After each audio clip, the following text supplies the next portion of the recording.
Donc salut à tous, donc je m'appelle Sébastien, j'ai fait la promo 2 du wagon, donc c'était déjà il y a quasiment 2 ans maintenant. Depuis j'ai fait pas mal de Ruby pendant un an et demi, et j'ai commencé en fait à me mettre à Erlang et Elixir dans un boulot, mon avant-dernier boulot. J'ai commencé par faire du Erlang, et là ça fait 3 mois en fait que je fais un petit peu de Elixir. Et donc l'idée ce soir c'est de venir partager un peu avec vous le langage. Je ne sais pas s'il y en a déjà qui ont travaillé avec Elixir. Personne. Ok, bon bah super, on va découvrir ensemble. Donc vous allez voir, ça ressemble pas mal à Ruby. Est-ce que tout le monde a fait du Ruby ici? Non? Ouais. Vous avez le droit. Alors levez la main ceux qui ont déjà fait du Ruby. Ok, ça va. Et les autres, vous avez fait d'autres langages de programmation? Ouais, ok, ça marche. Ok, donc qui est-ce qui a déjà entendu parler d'Elixir? Ok, cool. Donc, Elixir, c'est un langage de programmation. On va faire un tout petit peu de théorie, après on passe à la pratique. Elixir, c'est un langage qui tourne sur la BIM. Donc la BIM, c'est une machine virtuelle, un peu comme Java tourne sur la JVM. Elixir tourne sur la BIM, qui est la machine virtuelle à la base de Erlang, qui est un langage qui a été développé dans les années 80 en fait, par ce monsieur qui s'appelle Joe Armstrong, qui bossait chez Ericsson, donc qui bossait dans la téléphonie. Et le but en fait du langage, c'était de en gros connecter donc Ericsson, donc des téléphones en fait, des moyens de télécom. Et forcément, il y a certaines contraintes qui sont liées à ça, notamment la capacité à scaler, puisque forcément, on ne maîtrise pas forcément le nombre de téléphones qu'on va devoir connecter, d'être fault tolérant, donc c'est-à-dire que si jamais il y a un truc qui se passe mal à un endroit, bah, le réseau doit continuer à tourner parce que les gens qui n'ont pas provoqué l'erreur doivent pouvoir continuer à communiquer. Distributed parce que forcément on ne téléphone pas qu'à un seul endroit, et non-stop parce que, un peu comme la raison pour laquelle ça doit être fault tolerant, il ne doit pas y avoir d'interruption en fait, dans la communication. Et donc en fait, il a basé tout son langage et toute la VM qu'il a écrite sur la notion de process, qu'on va voir un petit peu plus tard. Alors j'imagine que vous avez déjà entendu parler de process. Est-ce que tout le monde sait ce que c'est qu'un process Unix par exemple? Non. Donc en gros, un process, en fait, c'est une unité de code qui va tourner en autonomie, qui est complètement séparée du reste. Par exemple, dans votre terminal, si vous faites PS AUX, par exemple, pour trouver un certain nombre de... En fait, ça va vous lister les process qui tournent. Donc c'est l'ensemble des unités de code qui tournent de manière indépendante. Donc un process Unix, c'est assez lourd, parce que c'est le système d'exploitation qui va le lancer et qui va lui donner en ordre. Là, on avait besoin de quelque chose de beaucoup plus léger. Donc en fait, c'est le même principe, c'est vraiment une unité de code qui va tourner de manière complètement autonome et complètement séparée du reste du code, mais qui est super légère à démarrer et super léger à arrêter. Et tout va être basé là-dessus, on va rentrer un peu plus en détail dans le code un peu plus tard. Le problème avec Erlang, c'est que il y avait des besoins très très précis en télécom, notamment la capacité à traiter du binaire, des entrées-sorties assez facilement. Mais du coup, le langage est vraiment axé là-dessus et pas du tout axé sur du web qui était beaucoup moins développé à cette époque-là et qui n'avait pas du tout les mêmes problématiques. Et donc le langage n'est pas forcément adapté à ce qu'on veut faire aujourd'hui et il manque pas mal de choses pour faire du web, ou en tout cas c'est pas pratique, la syntaxe n'est pas forcément agréable. Après c'est une question de goût, moi j'aime bien mais c'est pas le cas de tout le monde. Et donc il y a ce jeune homme que vous connaissez sans doute, pour ceux qui ont fait du Ruby, donc c'est Rosé Valim, qui est core committer sur Rails, qui a fait la gemme Devise notamment, et qui a fondé Plataformatech, qui est une boîte qui a fait énormément de Ruby, et qui est assez connue pour tout ce qu'ils ont apporté à la communauté, et les newsletters qu'ils font sur Ruby et Rails. Et donc en fait, lui, ce qu'il a fait, c'est qu'il s'est dit, bon bah la BIM c'est génial, ça nous permet de faire énormément de choses qui pourraient répondre à pas mal de problématiques dans le web aujourd'hui. Mais c'est hyper difficile d'accès parce que la syntaxe n'est pas très agréable. Et du coup, en 2011, en fait, il s'est lancé dans la création d'un nouveau langage qui va tourner sur la même machine virtuelle qu'Erlang, mais qui va être beaucoup plus agréable pour développer. Et comme vous pouvez le voir, en fait, ça ressemble pas mal à du Ruby. Donc là, on a une classe Ruby avec une méthode sum. Là, on a un module Elixir avec une fonction sum. Donc on va voir la terminologie un peu plus tard, mais comme vous pouvez le voir, c'est vraiment inspiré et il y a vraiment beaucoup de ressemblances. Pareil, on va rentrer dans les détails un peu plus tard. Donc, comment ça va se passer? L'idée, c'est de vous faire vraiment développer le plus possible en Elixir essayer de vous faire jouer avec, en fait, que vous puissiez rentrer chez vous et commencer à faire à programmer en Elixir. On va vraiment aujourd'hui commencer par les axiomes du langage, donc vraiment les choses de base qu'on peut faire avec le langage. Et puis si jamais ça vous plaît, on pourra éventuellement proposer un autre meet-up sur des trucs un peu plus avancés, et notamment sur Phoenix, qui est le framework en fait, qui correspond à ce qui est Rails pour Ruby, et qui permet de faire assez facilement pas mal de choses. Donc pour ceux qui ont fait du Ruby et qui connaissent Pry, l'équivalent en Elixir, ça s'appelle IEX. Donc normalement, si vous avez installé Elixir et que vous tapez IEX dans votre terminal, vous allez avoir une console qui va s'ouvrir dans laquelle vous allez pouvoir écrire du Elixir et l'exécuter, donc vous pouvez essayer. Allez-y. L'idée, c'est de bosser un peu en pair programming. Donc là, vous êtes au moins tous par 2 ou par 3. Donc si jamais il y a un truc qui bloque, n'hésitez pas à demander à votre voisin. Et donc de vous faire les choses. Alors, si jamais vous avez besoin de doc, vous pouvez aller sur elixirlang.org. Il y a un onglet doc. Vous cliquez dessus et vous allez avoir accès à l'ensemble de la documentation. Ouais, alors... Voilà. Je te laisse...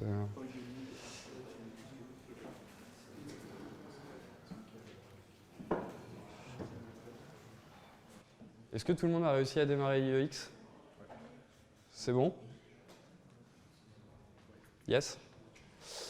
Ok, et donc il y a H aussi qui va être un truc pas mal que je vais vous montrer juste après. Ça va vous permettre en fait d'avoir la documentation directement dans la console pour n'importe quel module et n'importe quelle fonction. Et donc, on va rentrer dans le vif du sujet. Donc, contrairement à Ruby, pour ceux qui connaissent, Elixir, c'est un langage compilé. Donc, forcément, ça ne s'exécute pas exactement de la même manière, mais il y a plusieurs moyens de faire.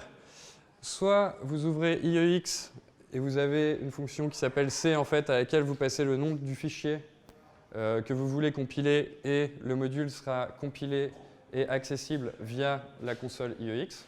On va faire un exemple juste après. Et après, vous allez pouvoir appeler une fonction sur le module qui a été compilé. La deuxième solution, c'est d'exécuter un fichier en tapant dans votre terminal, pour le coup, donc en dehors de IEX, Elixir avec le nom du fichier, et il va s'exécuter. Et si vous avez besoin de doc sur un module ou une fonction, vous allez pouvoir juste taper H, le nom du module, et vous allez avoir l'aide qui arrive. Alors, je vais vous montrer ça tout de suite. Donc, typiquement, là, voilà.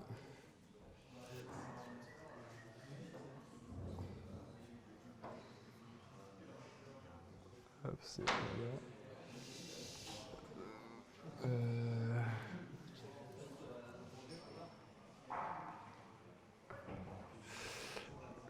Donc, là, typiquement, je peux...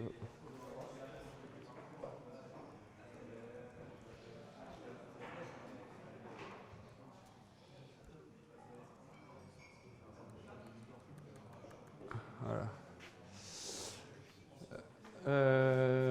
Donc là, j'ai un fichier avec juste un module en fait, qui s'appelle Yo et une fonction qui s'appelle World, qui va, comme vous pouvez le deviner, dire Yo World.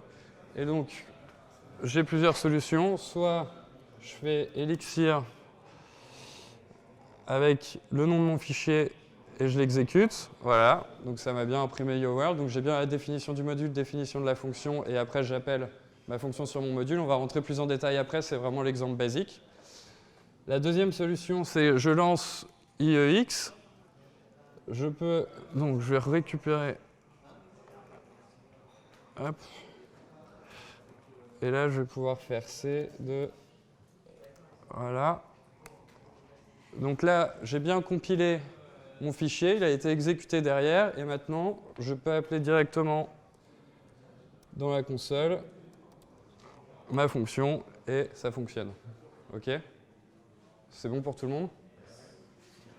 Ça marche? Ok, donc ça c'est comment en fait on va travailler. Donc globalement vous n'allez quasiment pas avoir à écrire de fichiers de code. On va essayer d'en faire un maximum dans IEX. Mais c'est si jamais après vous voulez garder un programme, le mettre dans un fichier et pouvoir l'exécuter plus tard. Enfin voilà, c'est un truc à connaître.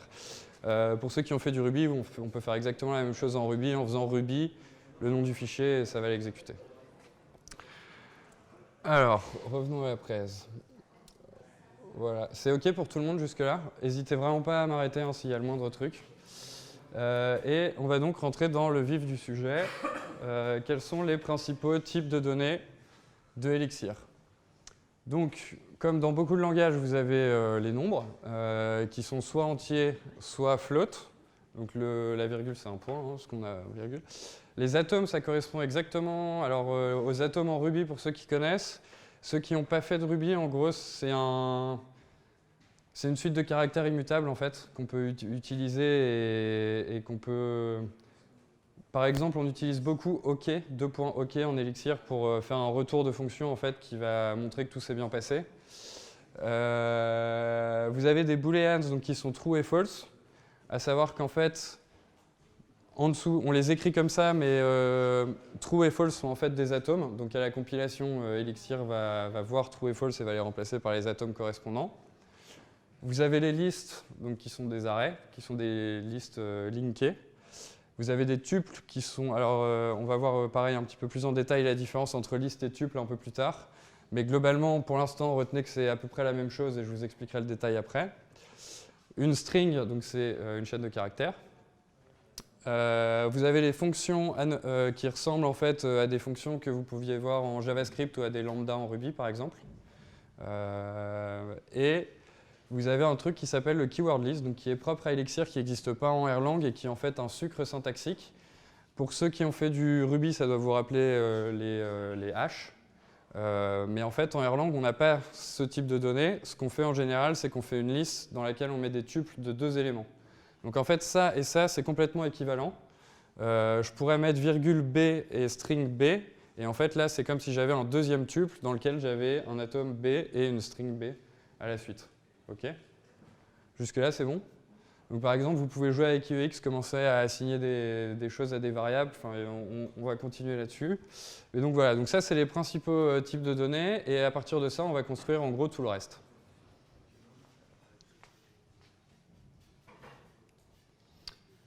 Donc, la première chose qu'on va faire, c'est comment fonctionne l'assignement de variables en Elixir.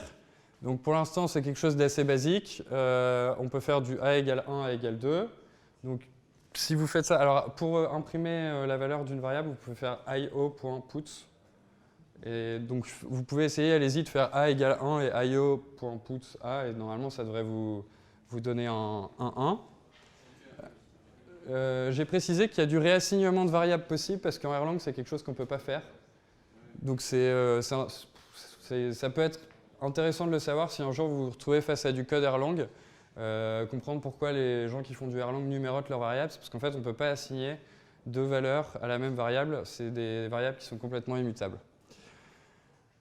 On a ensuite une variable qui est un peu spéciale. Ouais, exactement. Sauf qu'en fait on l'appelle sur le module IO. On voit juste après. C'était dans le premier exemple, en gros. Là, c'est le io.puts qui est là. Si vous faites ça, normalement, vous pouvez faire io.puts de A. Vous pouvez le mettre entre parenthèses d'ailleurs, parce que c'est comme en Ruby, on n'est pas obligé de mettre les parenthèses. Mais ça fait ça. Exactement. C'est le même principe. Sauf qu'on on revient dessus après. On a une variable un peu spéciale qui est la variable underscore, qui est pas mal utilisée, en fait, que vous risquez de beaucoup croiser, qui veut dire tu vas faire quelque chose, mais je me fous du résultat, en fait. Donc en général, c'est pour dire que cette fonction-là, donc la fonction something que j'appelle sur le module do avec ces deux paramètres, va avoir en fait un effet de bord, c'est-à-dire qu'elle va effectuer quelque chose en dehors du retour qu'elle va avoir. C'est comme si je dis, par exemple, do something with this, ça peut être va modifier quelque chose en base de données. Mais ce qui m'intéresse, ce n'est pas forcément le retour, c'est ce que la fonction va faire en elle-même, en fait. Donc c'est une fonction, on dit que c'est une fonction qui n'est pas pure. Je sais pas, est-ce que vous êtes à l'aise avec le terme de pure function? Ouais? Non? Levez la main ceux qui connaissent. Ok, bon ben voilà. Donc en général, c'est des fonctions qui sont pas... Non? Une fonction qui est pure, en fait, c'est une fonction où seul le retour de la fonction est important. C'est-à-dire que par exemple, dans la fonction...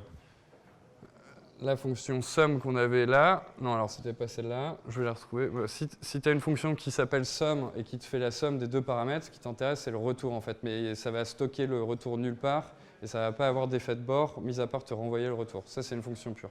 En général, quand on met un underscore, c'est qu'on veut bien montrer en fait que la fonction n'est pas pure et en fait, le garbage collector va directement évacuer le résultat de la fonction une fois qu'elle sera exécutée. Donc jusque-là, ça ressemble pas mal à du Ruby. Alors, à part la variable underscore, jusque-là, ça ressemble pas mal à du Ruby. On peut assigner assez facilement des choses. Et par contre, allez-y, donc vous pouvez essayer de faire ça après sur IEX. Et là, donc jusque-là, ça va. On assigne une liste de 1, 2 à une variable. Donc jusque-là, on connaît ça pour ceux qui ont fait du Ruby ou les autres langages.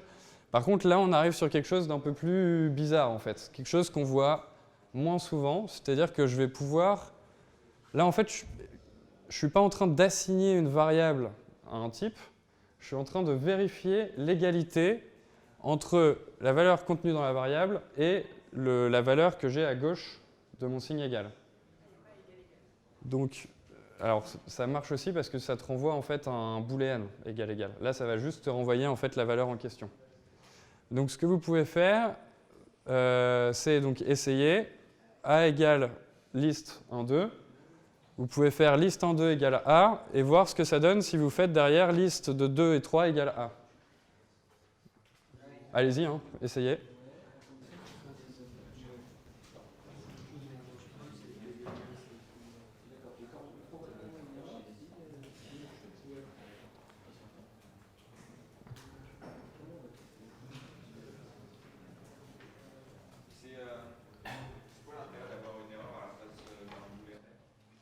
Alors en fait, c'est juste que le langage est construit comme ça, c'est-à-dire qu'en fait, c'est pas vraiment on n'est pas en train d'assigner quelque chose à une variable, en fait, on est en train de vérifier l'égalité.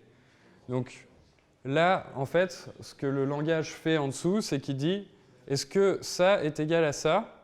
Donc la première chose qu'il se demande, c'est est-ce que j'ai une valeur à gauche? Et là, en fait, il se rend compte qu'il n'a pas de valeur à gauche, donc il va assigner la valeur. Par contre, s'il a déjà une valeur à gauche, il va vérifier que la valeur correspond bien à l'autre côté. C'est plus clair?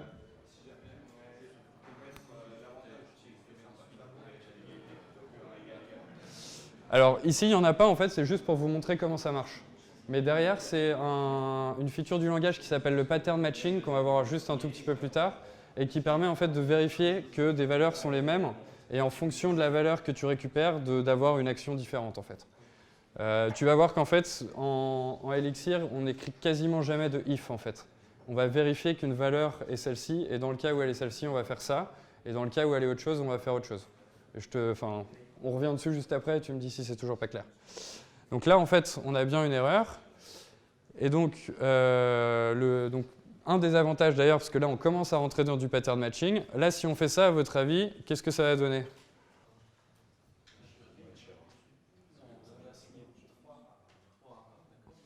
Ça pourrait, sauf qu'en fait, là, on a un problème, c'est que 1 et 2 ne sont pas les mêmes. Donc là, en fait, ça va provoquer une erreur. Par contre, si j'avais 2,A dans ma liste et que j'assigne 2, 3, là, le 2 matcherait et à ce moment-là, j'assignerais le 3 à mon A. OK? Donc en fait, dans le cas de quelque chose comme ça n'a pas vraiment d'intérêt. Par contre, là, on commence à rentrer. Donc, ce n'est pas le cas ici, mais si jamais c'était un 2, c'est une petite erreur de ma part. Si c'était un 2, en fait, ça me permet de mapper une partie d'une structure de données sur une variable. C'est ce qu'on appelle le pattern matching, en fait. Je ne sais pas si en JavaScript, la déstructuration, ça te parle. En gros, ça ressemble, en fait. Voilà, ça te permet en fait, de vraiment choisir la partie de la donnée que tu vas assigner à ta variable. Et alors, ça, à votre avis, en fait, qu'est-ce que ça va donner? Donc là, il y a un peu, ça va être très dur de deviner. Mais, enfin, si. A vaut 1, en fait. Et donc là, on va rentrer, c'est l'introduction pour rentrer sur la différence entre les tuples et les listes. Jusque-là, c'est bon? Tout le monde suit? On arrive sur le pipe juste après, j'explique ça juste après. Tu peux me tutoyer.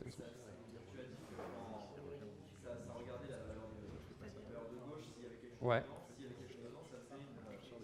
Ouais. C'est un égal. Mais en haut, tu as dit qu'il y avait un réassignement de A. Ouais. Alors, en fait, c'est la différence entre Elixir et Erlang, c'est que tu peux faire, donc là, si je fais A égale 3, donc là, ça marche. Si je fais A égale 4, en fait, il va me réassigner la variable. Par contre, il y a un moyen de faire, en fait, de vérifier que la valeur est bien égale à la partie de droite, c'est d'utiliser, en fait, le chapeau. Alors, comme ça va pas marcher. J'arrive pas. Ouais. Non. Voilà. Égale 3. Et là, normalement, voilà, ça plante en fait. Parce que là, je lui dis, vérifie que la valeur déjà contenue dans A est égale à 3 en fait. Si tu fais... Si A n'avait pas été assigné, on aurait bien mis 3 dans A. non, parce que comme il n'y a pas de valeur, en fait, il se serait planté. C'est plus clair? Ouais. Ok. Et donc là, on arrive à la notion de pipe. Donc, quelle est la vraie différence en fait entre un tuple et une liste en Erlang? C'est que la liste en fait c'est une linked list, c'est-à-dire qu'en fait dans la mémoire, chaque partie de la liste contient la valeur de la liste, puis l'adresse mémoire de la partie d'après, en gros. Jusque-là, en fait, je ne sais pas qui a fait du C ou des choses un peu plus bas niveau, donc n'hésitez pas à m'arrêter si ce n'est pas clair. Alors que le tuple, en fait, c'est un espace en mémoire qui est à un endroit, qui a une longueur et qui n'est pas lié, en fait. C'est vraiment un seul bloc. Okay. L'avantage de la liste, c'est que du coup, je peux lui dire « Ah, bah, je veux seulement le premier élément. » Mais le reste, en fait, j'en ai pas besoin. Donc le pipe, il me permet de faire ça en Elixir. C'est-à-dire qu'il me permet de me dire à gauche de mon pipe, ça correspond au premier élément de ma liste. Et à droite du pipe, c'est le reste de la liste. Okay. Donc là, si je fais du pattern matching entre une liste dans laquelle j'ai une variable head, un pipe, une variable tail, et je ferme ma liste et que j'y assigne la liste 1, 2, 3, head va être égal à la première valeur de ma liste, donc 1 ici, et tail va être égal au reste de la liste. C'est bon pour tout le monde? Vous avez essayé?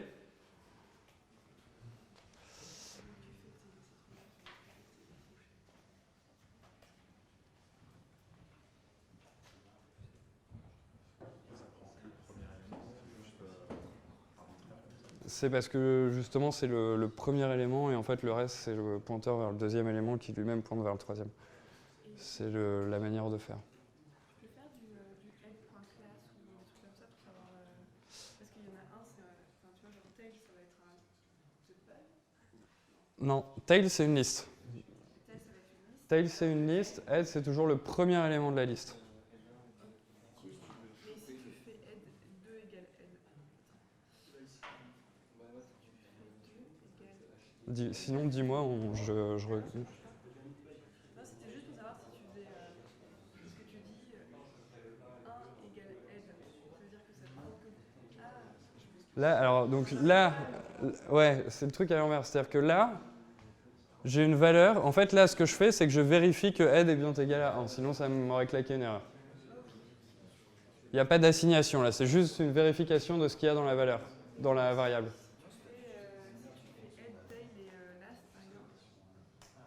Non, tu peux utiliser qu'un pipe. Sauf que là, tu utilises un pipe mais avec des listes à chaque fois. Enfin là, c'est le côté un peu... C'était peut-être un peu bourrin. En gros, si on découpe complètement la liste, c'est-à-dire que si je fais... En fait, si à chaque fois je veux découper avec mon pipe le premier élément, donc là, le premier élément, ça va être 1, j'ai un pipe sur une autre liste. Mais cette liste, je peux elle-même la décomposer entre un premier élément et le reste de la liste, que je peux lui-même décomposer en un premier élément et le reste de la liste. Et en fait, c'est complètement récursif, quoi. Enfin, c'est pas vraiment le mot, c'est pas très précis, mais faut juste voir, enfin, faut vraiment juste bien comprendre que les listes, c'est vraiment une une suite de valeurs et d'un pointeur vers la suite. Ok? C'est clair pour tout le monde? Ça te permet de quoi d'isoler le premier élément de la liste? Ça va permettre d'isoler le premier élément de la liste et ça va permettre de boucler en fait sur une liste. On va le voir juste après avec le pattern matching justement. C'est bon? C'est bon? Ok. Good? Yes? Ouais. Ouais. Parce que donc, comme je disais, quand tu es dans une liste, le premier élément de ta liste, c'est une valeur et le lien vers le deuxième. Oui, mais en fait, j'ai essayé de faire un tuple. Ouais. Je me donnais head et takes. Ouais. En fait, au lieu de faire une liste Ouais. sur la partie gauche, j'ai fait Et il te dit. yes. Il me dit ça.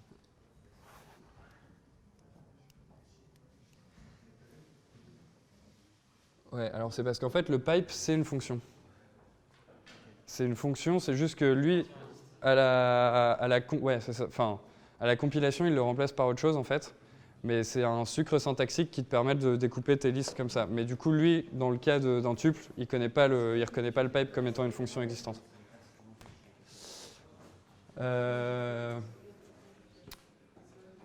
Donc,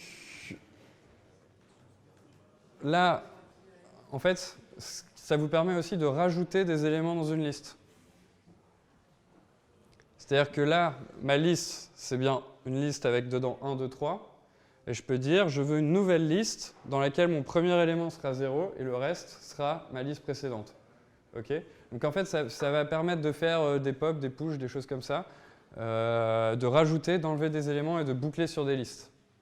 Donc ça, c'est les principes de la liste en Elixir et en Erlang. Et donc le tuple, contrairement à ça, c'est vraiment quelque chose de figé.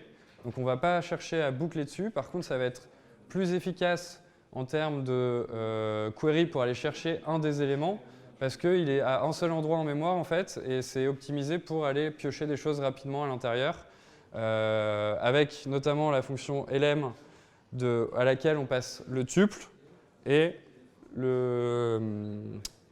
l'index de l'élément qu'on cherche à avoir. Par contre, on fait undefined method, undefined function et Ouais, alors c'est parce que ça doit être sur tuple.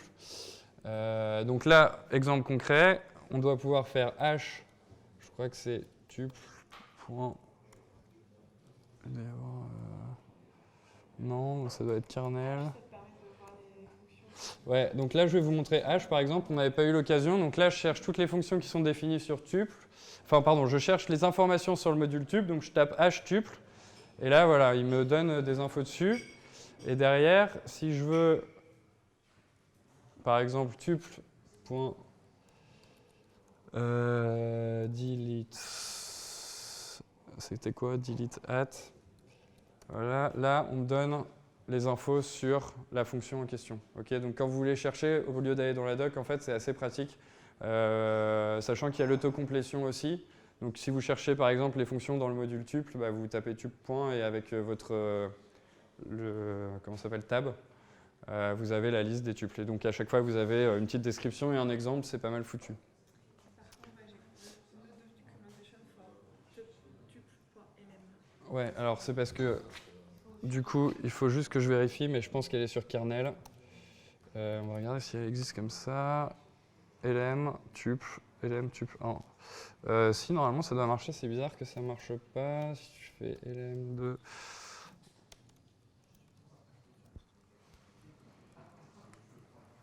Donc 1, 2, 3.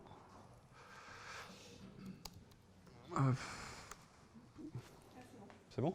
Bah, tu avais fait faute de frappe. Ok, donc là, on voit, ça fonctionne. Ok, et donc, sur le tuple, donc on va voir ça juste après, on va pouvoir faire du pattern matching. C'est-à-dire que comme je vous ai montré sur la liste tout à l'heure, là, vous allez pouvoir matcher. Donc, si j'avais ouvert un tuple, que j'avais mis OK, virgule, le nom d'une variable, et que j'avais fermé mon tuple, c'est hello qui aurait été assigné à ma variable. OK? C'est bon pour tout le monde?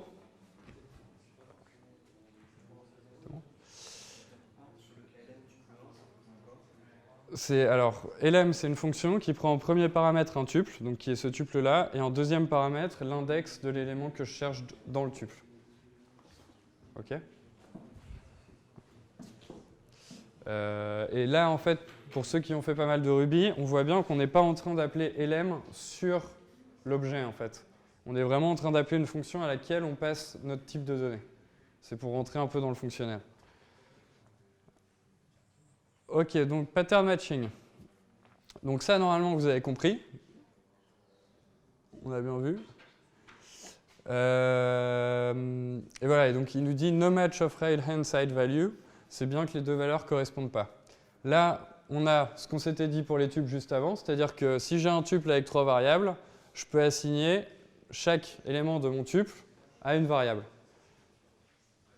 Sauf que, donc là, on a bien l'exemple, hein, j'assigne le tuple avec 3 variables à, enfin j'assigne pardon un tuple avec 3 valeurs à un tuple avec 3 variables. Et si je vérifie, bah, j'ai bien les valeurs qui sont assignées aux bonnes variables à chaque fois. Donc pareil, vous pouvez essayer. Par contre, là, j'ai un problème, c'est que mon tuple ne fait pas la même longueur, en fait. Et du coup, il ne reconnaît pas la structure de données et il n'arrive pas à assigner les valeurs correspondantes.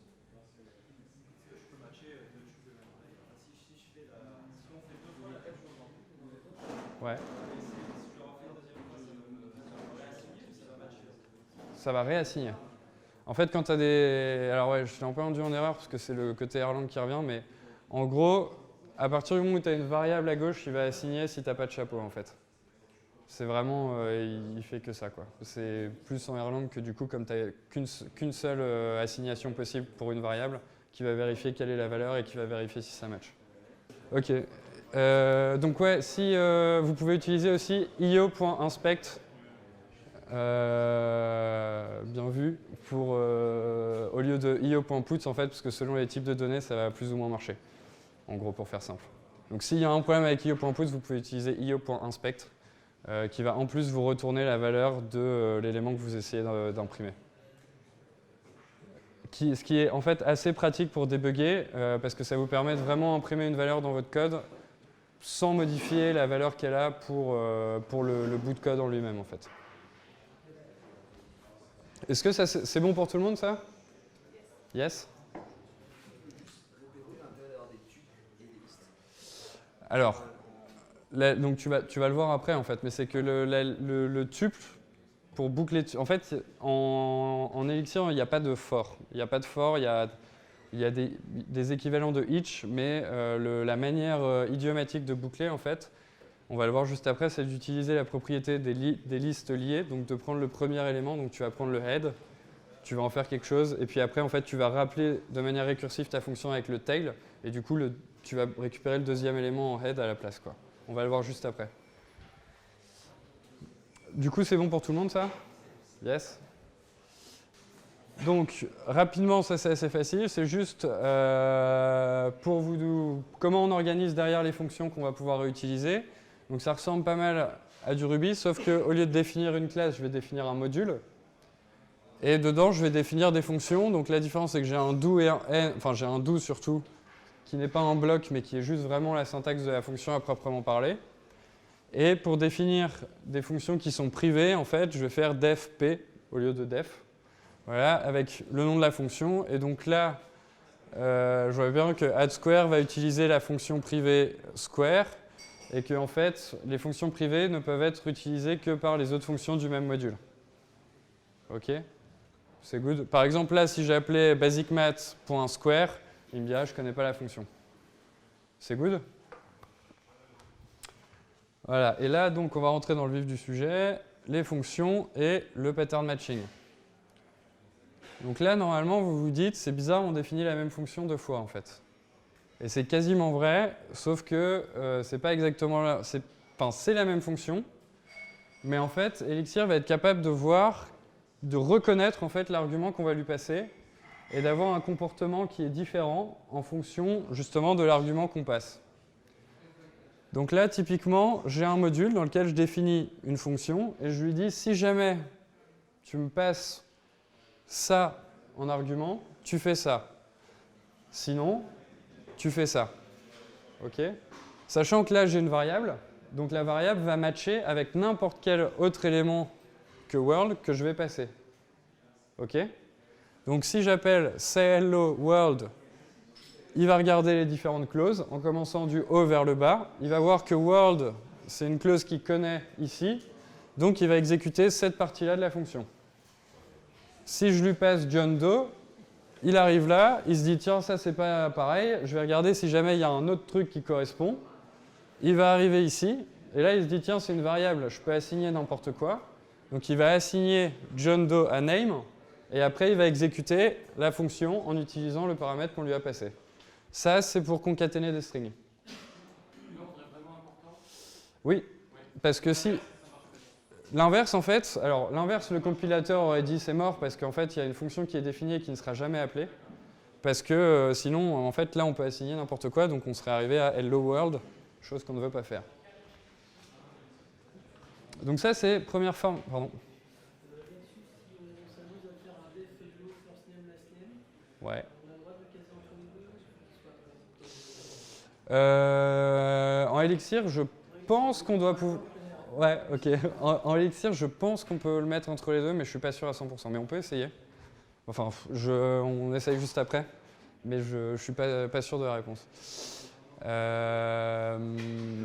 Par contre, on peut définir une fonction qui a le même nom, mais qui n'a pas la même arité. Donc l'arité d'une fonction, ça va être le nombre d'arguments qu'on peut lui passer. Donc je pourrais très bien définir une fonction def hello first name last name. Et quand j'appelle ma fonction, en fait, il serait capable de savoir quelle est celle qu'il va chercher en fonction de l'arité et du nombre de paramètres que je lui passe.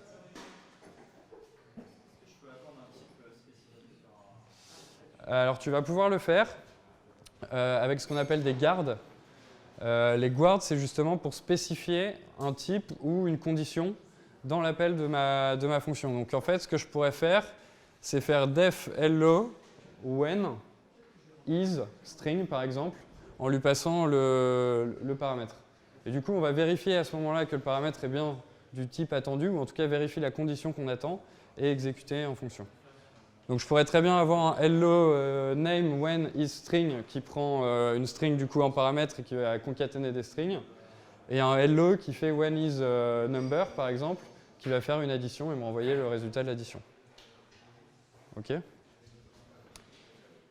Donc ça, c'est vraiment une utilisation assez importante du pattern matching. Ça va vraiment permettre d'écrire des fonctions. Et en fait, on n'a pas du tout besoin, ce que je disais tout à l'heure, on ne va jamais faire un if en fait. C'est qu'on va directement matcher sur des conditions plutôt que d'aller vérifier à chaque fois à quelles conditions ça répond.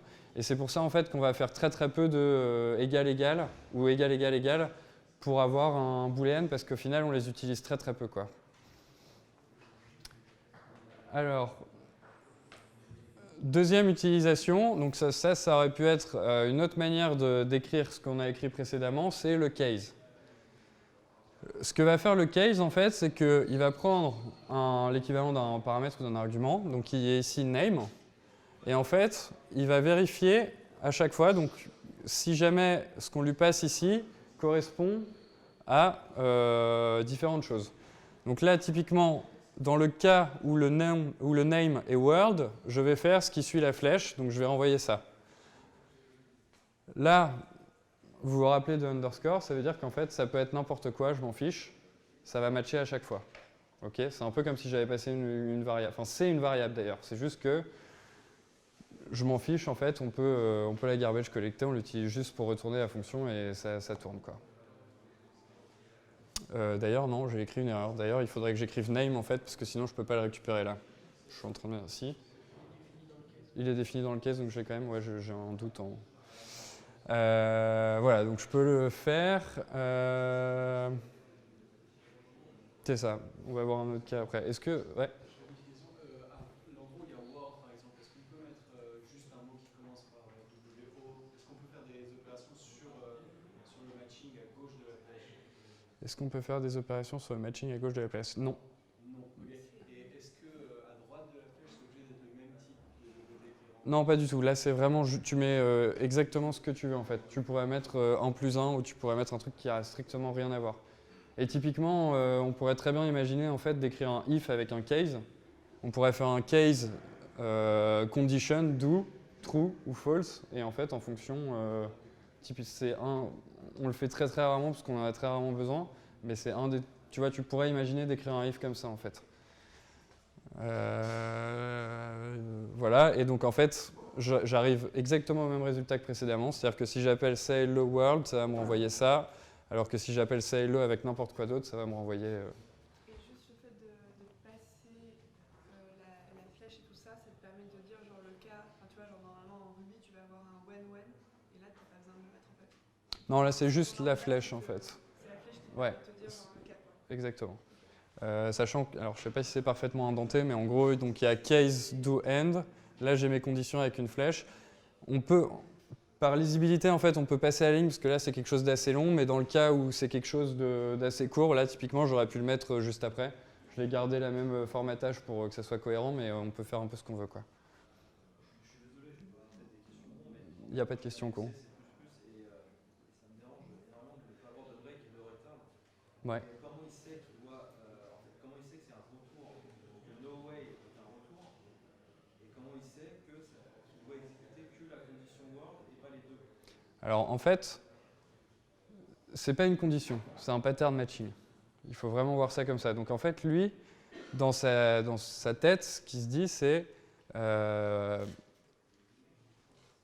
je vais exécuter en fait le bout de code qui remplit la première condition que je vais rencontrer en fait, enfin qui match avec la première occurrence que je rencontre. Donc ça c'est vraiment pour se dire, il va exécuter en fait qu'une seule des possibilités. Donc ça c'est pour le pourquoi on s'arrête en fait à une seule. Et la deuxième chose sur le return, c'est qu'en fait en Elixir tu as un return implicite comme en Ruby. Donc en fait la dernière valeur renvoyée par une fonction va être renvoyée automatiquement. Je sais même pas s'il y a un keyword return d'ailleurs, j'ai un doute. Je sais qu'en Ruby il existe, en Elixir je suis même pas sûr. Mais donc vraiment, en fait c'est ça qui est un petit peu dur au départ, c'est d'essayer de s'extraire du mode de pensée où on boucle, où on fait des conditions, où on fait ces choses-là, où on va forcément avoir des breaks et des returns. Là, il faut vraiment se dire, c'est quelle est la première condition que je rencontre, quelle est la première occurrence que je rencontre qui match la valeur, et derrière, j'exécute cette partie-là, point, je m'arrête là. En Erlang, peut-être que ça te... Enfin, c'est un des trucs que les gens peuvent reprocher à Erlang, mais que moi, je trouve assez agréable. En fait, tu as l'utilisation de ponctuation. Donc en fait, si tu étais en Erlang, ça serait case off, et en fait, tu aurais un point-virgule à la fin de chaque alternative pour lui dire justement, voilà, l'alternative s'arrête là, si jamais tu as matché avec l'occurrence, ça s'arrête là, et voilà, terminé. C'est une forme de break ou de return, ça dépend comment tu vois les choses. Voilà. Mais c'est un peu pas la guéguerre, mais voilà, il y a des gens qui aiment, des gens qui n'aiment pas.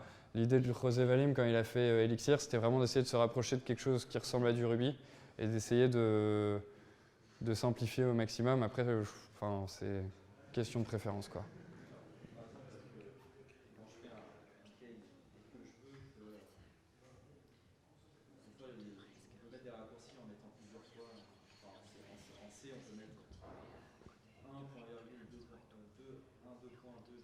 Ouais. Et que ce soit 1, 2 ou 3, ça fera la même action. Ouais. Et si je veux faire un truc similaire en Elixir, comment je le fais? Alors, je suis pas sûr que tu puisses le faire. Mais après, ce que tu peux faire, par contre, c'est isoler en fait ce bout de code dans une fonction et dire dans cette condition, j'appelle cette fonction, dans cette condition, j'appelle la même en fait.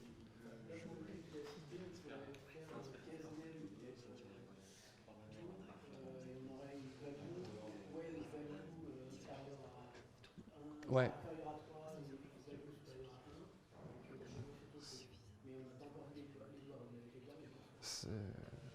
D'ailleurs, on n'en parle pas trop, enfin, j'ai essayé de limiter un peu pour démarrer, mais quand on disait est-ce qu'on peut vérifier un type, je crois que c'est toi qui posais la question d'ailleurs. En fait, tu peux faire exactement la même chose dans le contexte d'un case. C'est-à-dire que tu peux mettre ici juste une variable et mettre par exemple when isString ou when, quelle que soit la condition en fait. Et du coup, tu vas plus forcément matcher sur l'occurrence que tu rencontres parce que ça va matcher vu que c'est juste une variable. Mais par contre, tu vas vérifier une condition et exécuter si la condition s'avère vérifiée, quoi.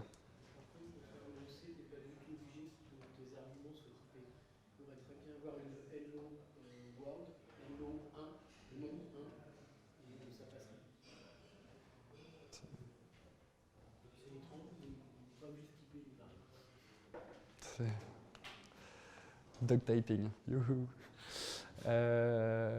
C'est bon pour tout le monde du coup? Ouais. Est-ce que pattern matching est obligé d'être exhaustif ou pas? Non. C'est facile de rendre exhaustif, mais Non, c'est pas. Enfin, il me semble pas, je dis peut-être. Non à la compile, oui à l'exécution, parce que si tu lui passes un truc qui matche une condition, tu as c'est ça. Oui, c'est ça, mais il avertit pas parce qu'il est pas. Il va t'avertir s'il y en a une qui match jamais. C'est-à-dire que si tu mets un nom de variable et qu'après tu mets world, il va te dire bah ouais, mais enfin, il y en a une qui va toujours être vérifiée, donc celle d'après sera jamais exécutée. Par contre, effectivement. ça peut être délibéré, tu prévois que les cas que tu vas rencontrer, que tu souhaites planter sur ta même carte. Donc, que d'avoir à déclarer pour tout le reste, je fais un faux, bah non, le reste c'est pas défini, donc la fonction va planter. Ça peut être une volonté du programme. Sachant. Ouais. Pardon? Oui, Oui, complètement. Il y a ça, et en fait, on revient à une des premières propriétés du langage, le fault tolerance, en fait. C'est que en fait, tout ton code va être isolé dans des petits process. Et en fait, il y a un truc sur les langages de la BIM qui dit let it crash, en fait. Et le principe, c'est que si ton process crash, bah, il crash. Et on va voir après, en fait, il y a un système qui te permet de redémarrer un process qui est crashé. Pour qu'il continue à bosser en fait, mais juste comme ça, ton système en fait n'est pas mis en danger juste par un process qui crash, c'est même quelque chose d'assez naturel dans le langage, et ça donne des situations assez cocasses parce que les développeurs Erlang parlent de tuer les enfants, mais c'est juste parce que c'est les enfants de tes process et c'est des process enfants et voilà, enfin c'est... Ok, c'est bon pour tout le monde? Yes? Donc, on arrive à quelque chose qui peut ressembler à du coup une loupe en fait. Et donc là, on va voir comment utiliser les listes et les propriétés des listes pour justement faire des boucles. Donc là, j'ai un module qui est loop over this list, donc ça c'est ma fonction. Et donc là, on se retrouve dans la situation où j'ai deux fonctions. Donc ça c'est une syntaxe juste pour définir en fait une fonction qui est assez courte, donc au lieu de faire un do et un end, en fait, je peux mettre une virgule, do, 2 points, et ça marche exactement pareil. Donc là, c'est le même cas que tout à l'heure, j'ai deux fois une fonction qui a un nom similaire.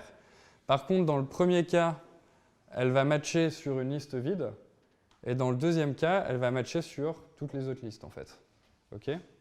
Donc là, qu'est-ce qui va se passer? Quand je vais appeler loop over this list avec une liste 1, 2, 3, ok ? Ça va commencer à exécuter, ça va arriver ici, ça va se dire tiens, la condition n'est pas vérifiée, j'ai une liste vide, je continue à voir s'il y a quelque chose qui pourrait marcher. J'arrive là. Là, je pattern match directement sur l'argument. C'est-à-dire qu'en fait, je déstructure ma liste et je suis capable de dire voilà, j'assigne le premier élément à head et le reste à tail en fait. Et je vais directement pouvoir l'utiliser comme ça dans le corps de ma fonction. Donc, ce que je vais faire, c'est que je vais imprimer le premier élément de ma liste. Et derrière, je vais réappeler de manière récursive la même fonction, mais cette fois, je vais lui passer en fait le reste de ma liste. Ok ? Donc là, je vais arriver ici avec 2 et 3, il va dire ça ne matche pas, il arrive ici, il va prendre le 2 et le reste, il va m'imprimer le 2, et il va rappeler avec une liste dans laquelle il n'y a plus que 3. Même combat, on recommence, j'arrive ici, ça ne matche pas, j'arrive avec le 3, head, ça va être mon 3, tail, ça va être une liste vide. Okay. J'imprime mon 3, je rappelle du coup avec tail qui est cette fois une liste vide. J'arrive ici, cette fois, ça va matcher. Et j'imprime IO put down. Et c'est fini. Ok? Est-ce que vous voulez essayer de faire ça dans vos IEX? Quand head égale 3, Ouais, tail c'est une liste vide. Du coup, t'as pas de point int ou de point machin. Tu vas en avoir en fait sur certains modules, mais tu vas surtout utiliser des folders en fait, qui sont l'équivalent du reduce en Ruby. Donc en fait, tu vas avoir une liste sur laquelle tu veux faire une loop, un accumulateur qui va te permettre en fait de mettre de côté sur le résultat d'une fonction auquel tu vas passer chaque élément, et la fonction en question. Okay. Mais globalement, les manières idiomatiques de faire, c'est ça, et c'est pas mal d'être à l'aise avec ça. Et après, peux avoir besoin d'autre chose et tu l'utilises dans certains cas, mais en fait, c'est vraiment... là, tu vois pas mal la magie du pattern matching et c'est vraiment intéressant de bien se mettre ça en tête en fait, avant d'aller plus loin parce que c'est vraiment utilisé dans beaucoup de... Enfin, partout, quoi.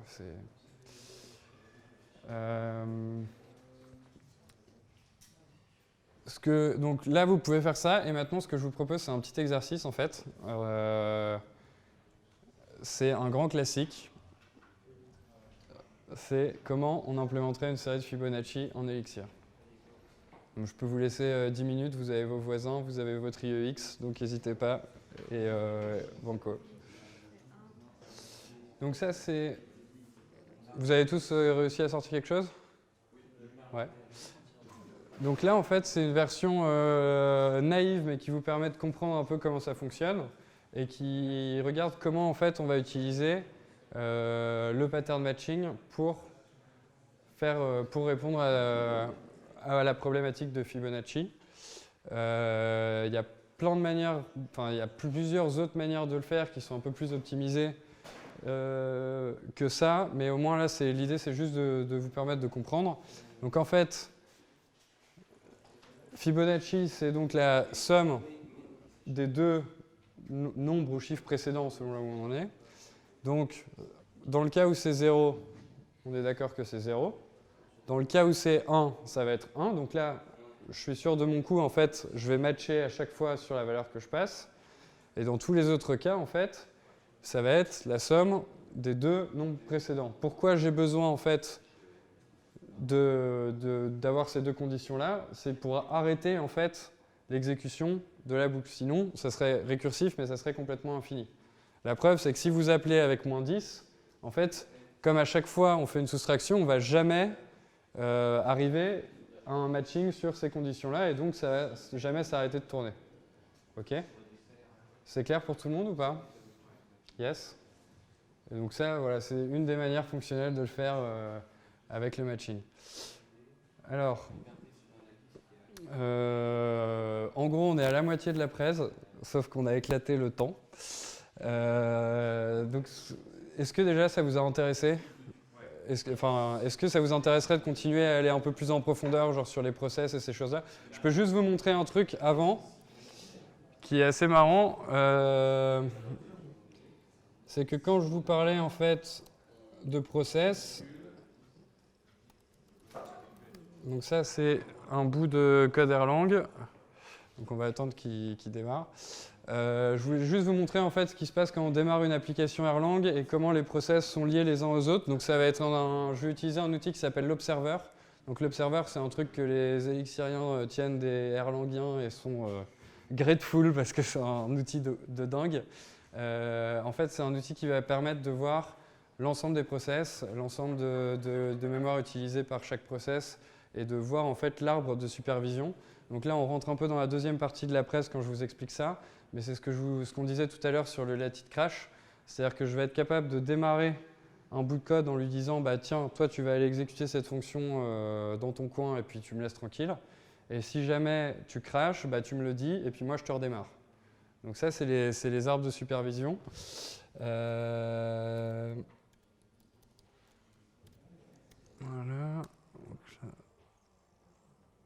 Ah, pardon. Hop. Alors, c'est raté.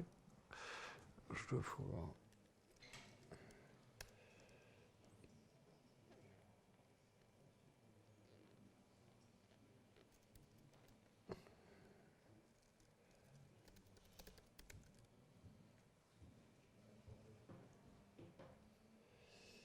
Je ne sais pas pourquoi ça n'a pas démarré. Donc ça, c'est ce qu'on va voir a priori dans la deuxième partie de la présentation, mais ça va être un peu tard pour ce soir. Par contre, si ça vous intéresse, je pense que du coup, on va refaire un meet-up d'ici peut-être 3 semaines, un mois. C'est toi qui... et d'ici là... Alors attendez, j'essaie juste de vous faire marcher ce truc-là parce que je voulais vous montrer ça.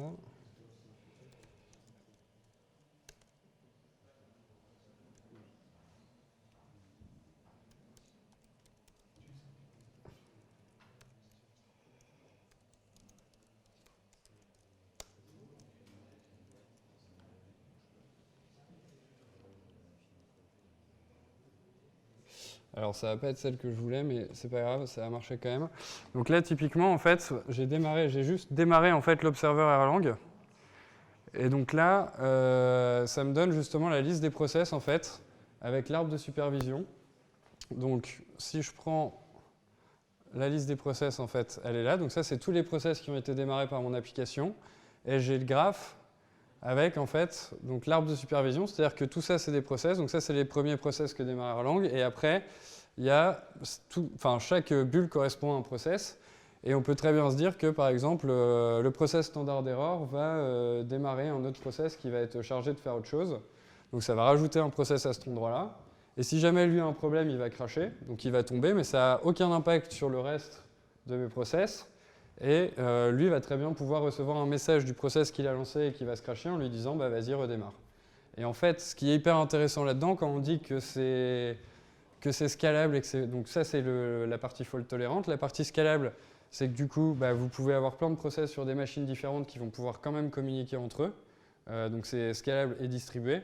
Et la dernière propriété, en fait, c'est que ça va exécuter le code en parallèle. Donc par exemple, ça c'est un truc qu'on n'a pas du tout dans Ruby.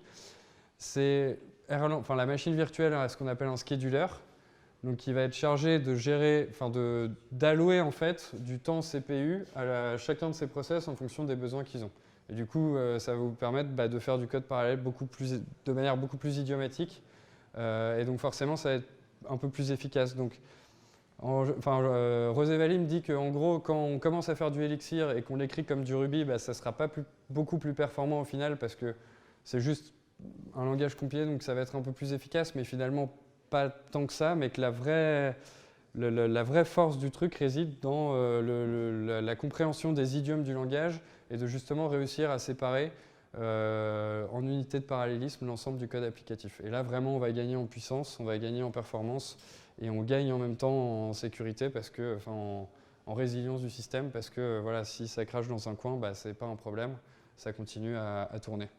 Donc voilà, pardon. Une petite question, Ouais. ça parallélise uniquement des unités qu'on a identifiées, c'est-à-dire que ça ne va pas paralléliser le code. Le fait d'avoir des variables immutables fait qu'on pourrait exécuter certaines lignes de code en parallèle automatiquement.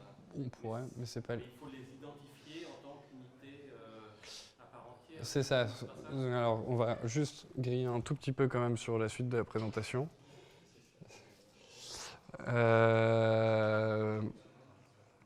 Voilà, donc typiquement là, c'est comment je spawn un process en Elixir. Donc c'est la fonction spawn, qui est une fonction du kernel. Et du coup, en fait, là, la manière la plus simple de faire, c'est de lui passer une fonction. Donc, mais par... Si on a par exemple deux lignes de code A égale Ouais. une fonction, B égale une fonction, comme ces deux variables qui sont a priori pas de relation entre elles, en théorie dans un langage fonctionnel, on pourrait exécuter les deux lignes de code On pourrait. en parallèle. Mais si on ne l'indique pas directement à Elixir, lui il ne va pas spontanément faire ce genre d'optimisation. Non, c'est vraiment... Par contre, je peux prendre une liste à n éléments, boucler dessus, et pour chaque élément, spawner un process qui va faire un traitement de son côté, en fait. Il y a vraiment, et après, c'est lui qui va gérer justement le scheduling et l'allocation de ressources en fonction des besoins.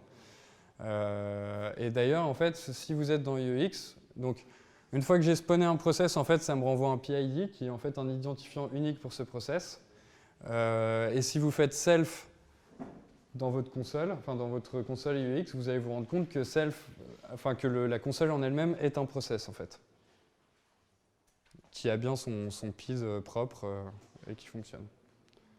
Voilà. Donc je vais arrêter là parce que sinon je vais partir sur les process et on va pas s'en sortir. Mais donc je m'engage à refaire un meet-up sur la deuxième partie pour ceux que ça intéresse. Je vais mettre les slides sur les commentaires du meet-up si vous voulez les récupérer. Donc vous aurez déjà, je vais peut-être enlever la suite de la présentation, mais vous aurez le début. Si vous voulez creuser un peu, je vous invite à regarder ça. Donc je me suis vraiment inspiré de ça pour préparer cette présentation. Ça, c'est la même page que la doc qu'il y avait au début, sauf que là, c'est vraiment un guide sur voilà, c'est comment je démarre en Elixir. Donc il y a plein d'exemples. Si vous voulez creuser un peu les process avant la prochaine fois, il y a pas mal de trucs. Ça, c'est un blog qui est super intéressant. Donc c'est un tout petit peu au-dessus, mais c'est sur les process. C'est vraiment, il y a 3 ou 4 articles seulement, je crois. Mais c'est quelqu'un qui s'est dit, bon, je vais écrire un article de blog pour comprendre moi-même comment ça se passe. Et donc, il s'auto-explique les choses et c'est vraiment pas mal foutu. Et sinon, il y a un bouquin qui s'appelle Programming Elixir qui a été fait par José Valim, justement, qui est vraiment, vraiment pas mal. Et donc, pour la suite, donc il y a plusieurs choses qu'on peut creuser. Donc, il y a toute cette notion de process avec la notion d'ETP. ETP, c'est un acronyme qui veut dire Open Telecom Platform. Et en général, en fait, quand on parle de Erlang, on parle de Erlang ETP. Et en fait, on devrait parler aussi d'Elixir ETP. C'est presque comme un framework. En fait, c'est un ensemble d'outils qui permettent de gérer de manière plus simple et de manière sécurisée en fait, des process. Donc, c'est des behaviors en fait. Donc, c'est des idiomes qu'on va réutiliser pour justement faire du parallélisme, faire de la concurrence, faire des choses comme ça.